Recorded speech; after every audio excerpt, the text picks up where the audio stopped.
Now, which tree stand is the best for you? And I think that's the way you have to approach it.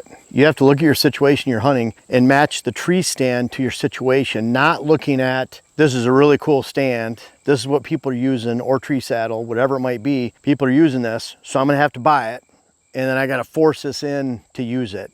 And I'll go back to an example of an Ohio client that I had. And he was telling me a story. A friend came to hunt, and he had pre-hung ladder stands and hang-on stands on his small private parcel. Let's say it was 60 acres, right around there. Well, he sends his buddy off to this corner right over here on opening morning of gun season, and he goes up to a different spot up top. He sees a bunch of deer at daybreak running from where his buddy went to hunt. He's like, what is going on over here? And later when he found out, he had a ladder stand that was about 18 to 20 feet tall. It was a really high one already, a good ladder stand, already pre-hung. His buddy went in there because he had bought the latest, greatest tree saddle, went in there with his tree saddle with my client and owner of the land not knowing, and spent his time setting up above the ladder stand just so he could hunt out of his tree saddle, because he spent $400 on that and the base and whatever else. And it got into the morning hours. He made a bunch of noise doing so, and it spooked the deer away. So that's really forcing it down the habitat, the tree's throat, the hunt's throat, and not considering what was best for the situation. I want to talk about what's best for the situation. We're going to talk about when a tree saddle is best for the situation too. And we're using this tree as an example right here. This tree right here, this big old oak. You can see a main trunk coming off down here, multiple branches going out. We want that all for cover. So what that means is if I put a ladder stand in there, I almost have to take out about a 1 foot in diameter trunk coming off the side to get into the position for the shot we want. I don't want to cut those limbs. I don't want to cut that cover to get that ladder stand up there, and again, force the situation. If you look up there, we're on where the trunk starts to skinny, all those branches come out. That's the best position for the shot. So we'd have to have a ladder stand that is at that exact height to get up in the tree. So in this case, I want a hang-on stand. The hang-on stand is really beneficial for us. We're using all family traditions, USA made, great steel stands, quiet, but we're using they're 20-foot ladder. It's really just a ladder that goes up, and then we use a hang-on from that. The ladder is just simply the ladder. It sticks out well away from the trunk, and so it's incredibly quiet, safe. We can get up there easily. We run a lifeline right up the side from Hunter Safety System, so it's very safe getting in the tree. But a hang-on is the best situation for this tree. Now, it's not just that the hang-on fits in there the best and we can pre-hung it. Getting into this location right here, we have to be ultra quiet. So let's say this is an afternoon spot to sit. We have a nice little patch of clover right here. Let's say there's no deer downwind of us and we can get into this location. You can't get in here in the afternoon. It's going to be really difficult when you're being real noisy, because there's deer that could be bedded within 50 to 100 yards of you in this location. I want Dylan to give his perspective, because he's done a lot of hanging hunts with saddle. When he's out here filming, a lot of times he's using a saddle. We're sitting in this big, comfortable stand in front. He's hanging on the tree, and what's nice about the saddle is he can actually face the tree, and he can film out either side, kind of like sneaking around the trunk. And the deer's on the other side, obviously not behind them. So it's a perfect setup for filming, I would say, Dylan. Yeah. Dylan, why don't you give your perspective of getting in here, and we'll talk about that tree saddle. You know, again, this one isn't great, and we'll run to a couple different situations where we can show a good spot for a ladder stand and why. But what do you think about a tree saddle in this location right here? So this is a unique tree just because of, you know, how big that trunk is, but it actually leans a really good direction for if you were going to use a saddle in here. Yeah. The complications I see right off the bat are just having climbing sticks to get in here with long enough straps to get in there. So like, you know, I always want to come in with good access and then bring those sticks up the back side of the tree from where I imagine the deer are bedded or where they're most likely to be when I'm on my way in there. So I would try and bring the sticks up this side of the tree, and then I would put my saddle probably right about the same height as the base of your stand. And I would want it coming off this direction as well. So that way when I hang the tether, which is going to connect me to the tree, and I'm hanging off the back side of the tree that way, I'm going to be able to shoot out this whole face here. So I will have really good cover in there. and I'll be able to sneak in there while these deer are potentially bedded here. And I was telling Jeff right before we filmed this video, but there's a pretty unique scenario in a spot that I have that I currently hunt on one of my leases, where I have a creek that I come in on a canoe to get into the property, and then I use the creek bank to basically conceal my access right to the back side of this tree. I get to the back side of the tree, I use climbing sticks, and I go up the back side of the tree.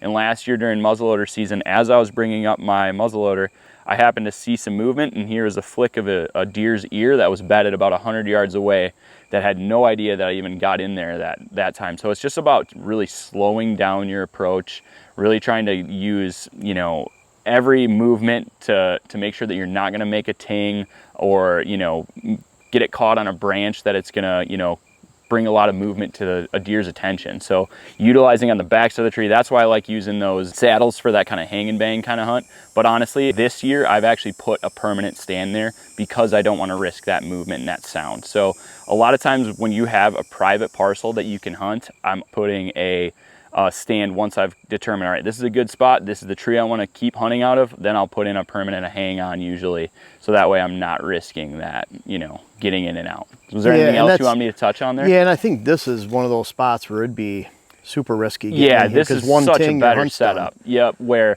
if deer are bedded within 60 to 75 yards, you can imagine how quiet you have to be, especially on a day today where you don't have a lot of wind to cover that sound. If you're tiptoeing in here and you cling 2 ladders together on your way up, your whole hunt's over. So, and that's kind of saying something too, because you're partnered, or you do work with a saddle company. Yeah. Yep. And so kind of looking at it, like there's some people that just, they're either saddle or whatever they use, this is the best one to use. Well, and again, it kind of goes back to matching the conditions. Agreed. And that's the cool part about, you know, being that style of hunter or hunting different scenarios is, you know, I have stands that are pre-hung, all the lanes are cut already. I just climb in, click in, and I'm good, pull my bow up and I'm hunting. Or I have, you know, the saddle, or even like a small hang-on stand, especially for filming with you.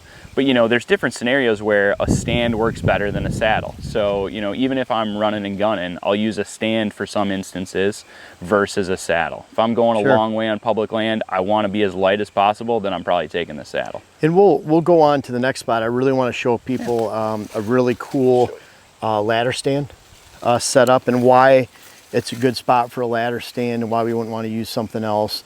And then we'll talk about some climbers, because I've used climbers on public land, and believe it or not, when we go out on public land this year for our Pennsylvania gun season opener hunt later the end of November, Dylan, Jen, and I will probably be rocking a saddle there. We're obviously not going to drag a family tradition in there. We don't want necessarily the weight of the climbers going in.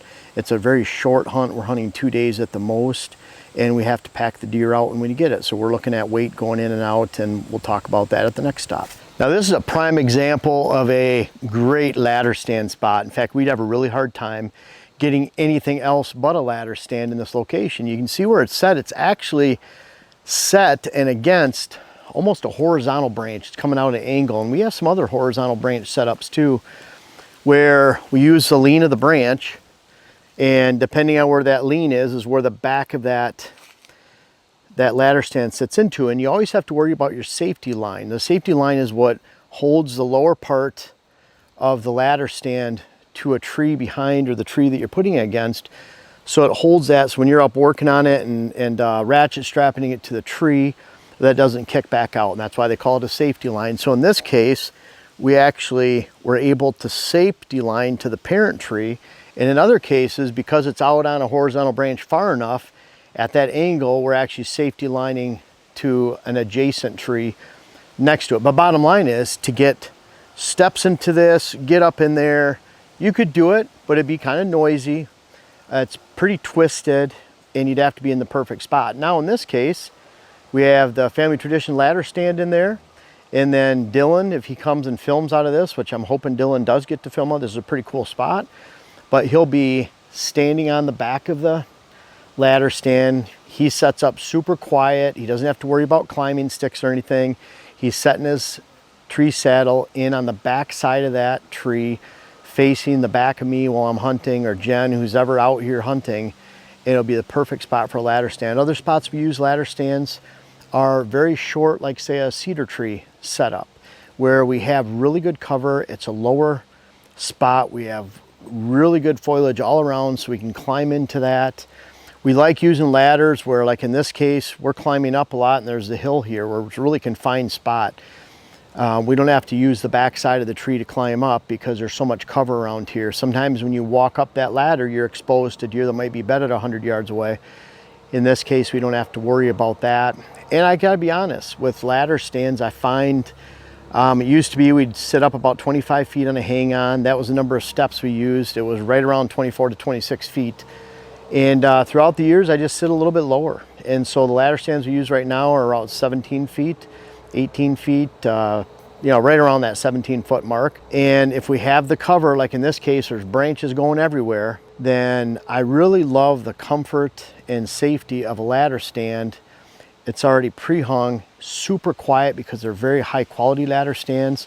They don't need that safety bar that goes back for stabilization because they have a double rail system. So really easy pre-hung stands to get into without making a noise and utilize. Now in public land, we're not bringing a big ladder stand like this out here. We're not using a hang-on stand on public land. So it really boils down to what type of timber we're hunting and what type of hunting we're doing. For example, when we go to Pennsylvania later this year, we'll probably be rocking tree saddles, Dylan, Jen, and I. And I would suspect, I mean, Dylan, out in those areas, you've been out there, I mean, we get 10 feet off the ground, we're gonna open up 150, 200 yard shooting lanes almost everywhere. Absolutely. So we do not need to get 20 feet in the air. And for that, we don't need to bring, are you bringing 2 sticks? Yeah, probably 2 apiece, I would guess. Yeah. Yeah. So really simple setup, super lightweight, easy to carry in. We're going way back in, and that's a perfect scenario for that. Now, if we were bow hunting out in those situations, we get into open hardwoods on federal land where it doesn't matter if you're 30 feet up or 25 feet up or 20 feet. To a deer at 100 yards, you're just a little bit of an angle higher, and you really can stick out. So in those cases, to me, I'd rather be up high, as high as possible. And when I've been hunting in situations like that with a climber, then I'm getting a climber, and sometimes I'm up 25 feet plus, 25 to 30 feet. Very, very comfortable sit all day. And especially for rifle hunting where I can just put it across, and sometimes you have the shooting rail going around. Really nice net seat, sitting there with my rifle across the shooting rail. I mean, it's almost foolproof. Now, Dylan, I know he hasn't hunted out of climbers a lot, but for a lot of people, they're pretty uncomfortable because you are just kind of hanging there up from the ground, and they can be it can take a little while to get used to them. And especially the angle that you start them out at and just getting them into the right tree. And so for that really high hunting on straight, big, open hardwoods, awesome. But man, when you get into lower hunting, Dylan had said earlier, 20 to 25 feet, I would say, you're pretty comfortable with the tree saddle, and certainly twisted, gnarly trees that you can get into really quick on public land that you couldn't put a climber or anything else into. And let's face it, when you go out on public land, a lot of times we're walking in an hour and a half. We're not really concerned about how much noise we're making getting in until that last 100 to 200 yards before we sit. And then I'm really starting to sneak into the location. So you're setting up that deer you're hunting. That buck that I shot this year in Pennsylvania, or last year in Pennsylvania, when we got into that situation, Jen went one way, we went the other. The buck came by about an hour later from Jen's direction. But I could say, honestly, that buck had to be a mile away, 3/4 of a mile away at least when we got in. And that's the case in a lot of public land hunting. You're hunting funnels, long distance movement for gun season, rut movement, long distance movement for open public land hunting, deer in the rut, long range cruisers. So, you know, again, look at the conditions and habitat you're hunting. And I can honestly say out here on private land, I see, because we have high quality stand locations that can be pre-hung, we could get into this stand, for example, and we could have a buck bedded just 60 yards over the knoll. I can't afford to make one ting in that case, because if that 5-year-old buck's over there, 4-year-old buck, 6-year-old, whatever he is, he's definitely going to hear it, and he's definitely not going to come this way with that man-made noise. So most of the time in private land setups, I really encourage people to have pre-hung stands, ladders, or hang-ons, depending on what fits your needs and what style you like the best and what matches to the tree even still then. When you start migrating to certainly our camera stands, and when we get over into public land, then you can start slanting over to the climbers and tree saddles. So bottom line is, don't try to take a tree saddle, fit into every situation. Just like we're not taking maybe a ladder stand that I really like because it's super comfortable, and trying to fit it in on a remote public land hunt like in Pennsylvania, where we walk in for an hour and a half and have to pack a deer out. That'd be kind of dumb. So really match your tree stand with the conditions. Have an open mind. There's not one that's perfect for every situation at all. Hope you understand that. And by doing that, you're going to make yourself a better hunter and increase your potential for success this fall. You know, what a year it's been. I really appreciate all of your support. Thank you so much. I wanted to point out we still have our Earthway spreaders. We're always going to have those for sale on Pure Wildlife Blends, WHS. Great Christmas presents. Again, we're scheduling for clients right now. It seems early, but the season goes by early. Typically, between the 4 or 5 of us will go to properties, 5, including Wes, and then Joe, Kevin, Dylan, myself. Typically by the end of December, we're all booked up. I have about 300 properties across the country. So now is the time to book. Check out info at whitetailhabitatsolutions.com. Jesse will help you book your time. Also, our web classes. This is a really big time where people are starting to purchase those web classes to help them with hills and thermals, hunting the rut, and then especially towards the end of December, we're getting into our how to design your whitetail property. A great alternative to actually having one of us out to the property. Boots on the ground are always better. Check out digital land management, which is something new we're working on. We'll continue to work on that. And of course, we really appreciate all your support. We have more hats, more t-shirts on the site. The books are always there, and want to thank you.